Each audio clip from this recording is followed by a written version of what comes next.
If you want to quickly determine if a white person in the United States is comfortably racist, I'd recommend a single question. Ask them, should our nation pay reparations to black people for the enslavement, mistreatment, and economic exploitation of them and their ancestors over the past 400 years? If they immediately reject this proposition, you can be fairly confident you've identified a comfortable racist. On the other hand, if they're willing to give this question serious consideration, you've probably identified an ethically responsible and racially conscious white person. It's really that simple. There is simply no compelling argument against the payment of reparations. The studies and research have been done. The historians, economists, and ethicists have spoken. While there can and should be considerable debate over how reparations should be made, any white person who argues against reparations is either ignorant, immoral, racist, or all of the above. Additionally, if you encounter someone opposed to paying reparations, you can be fairly certain they will offer one or all of the following three arguments. I have no responsibility. Neither I nor my ancestors owned slaves. Though I doubt most of these people have the genealogical support for their claim, such evidence would be irrelevant. The economic advantages of slavery were not limited to slave owners. Though the highest concentration of millionaires in the United States in 1840 was in the Mississippi Valley, the wealth created by slavery flowed north to the textile mills, banks and, ultimately, to every white family. Cotton was the single greatest economic driver in early American history.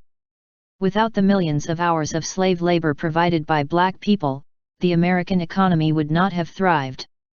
The affluence generated by this labor, though unevenly divided amongst the white population, was limited to white people.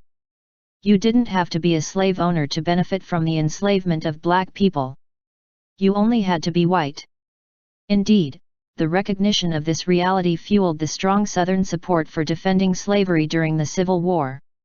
Though only a quarter of Southern whites actually owned slaves, all of them were keenly aware of the benefits they produced. Indeed, at the time of the Civil War, slaves constituted the single greatest financial asset in the United States.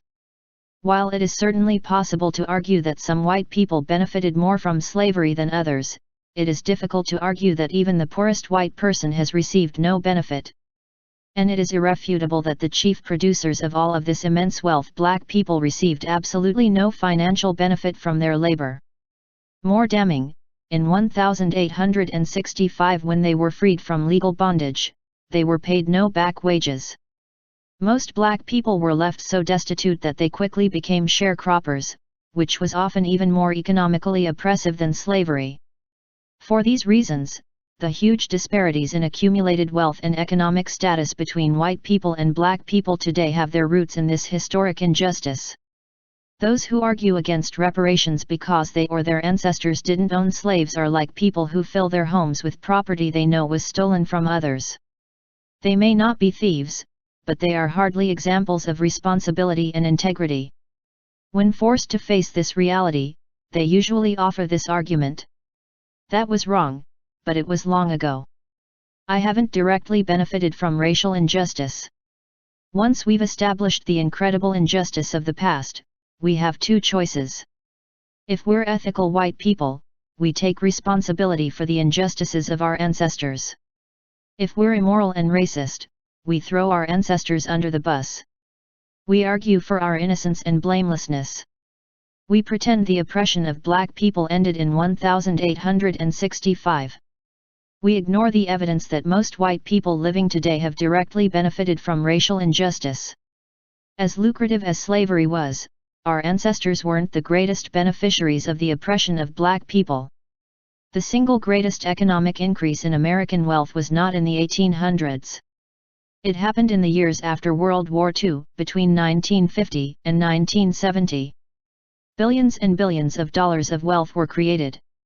Indeed, this period marked the high water mark of the American middle class. A vast majority of this wealth was intentionally limited by governmental policy to white people.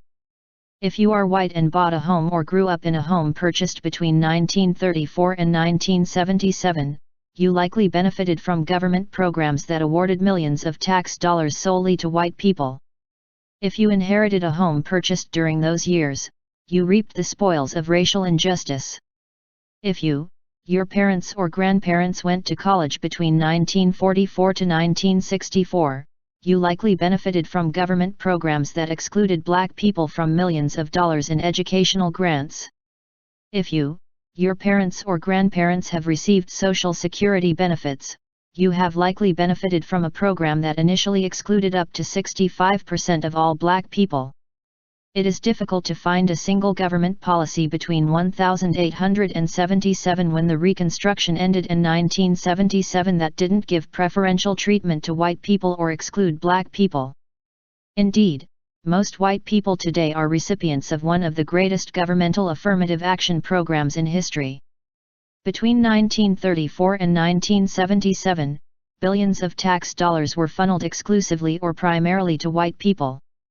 Since any argument for equity would require an equal distribution of this government largesse, we can fairly say that the greatest recipients of racial injustice are not long-dead slave owners, but middle-class white people today. When forced to face this reality, those who oppose reparations usually default to more obviously racist rhetoric. Well, that wasn't fair, but what can you do? You can't just give black people cash. They'd just waste it. Or some other generally disparaging remark about black people.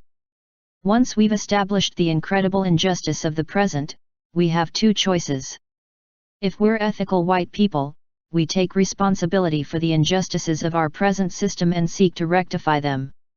If we're immoral and racist, we throw black people under the bus.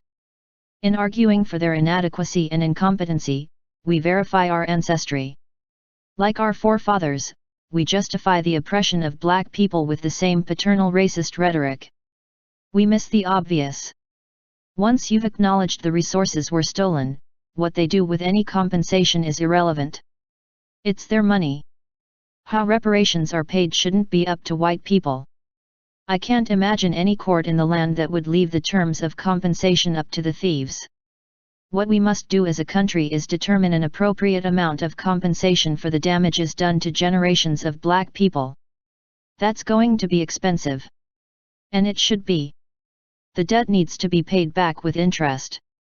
It is time for white people who are ethically responsible and racially conscious to voice our support for the payment of reparations. It is time for our nation to finally pay its debts to the black people upon whose backs we've built the most prosperous nation in human history. It is time to ask black people to tell us how they want us to make these payments. It is far past time. And when some white people complain of the injustice of it all, we who are ethically responsible and racially conscious must identify that opposition for what it has always been racist and immoral. Special thanks to Ta-Nehisi Coates for his essay, The Case for Reparations, which should be required reading for every white person in America. My short post is a poor reflection of this masterful essay.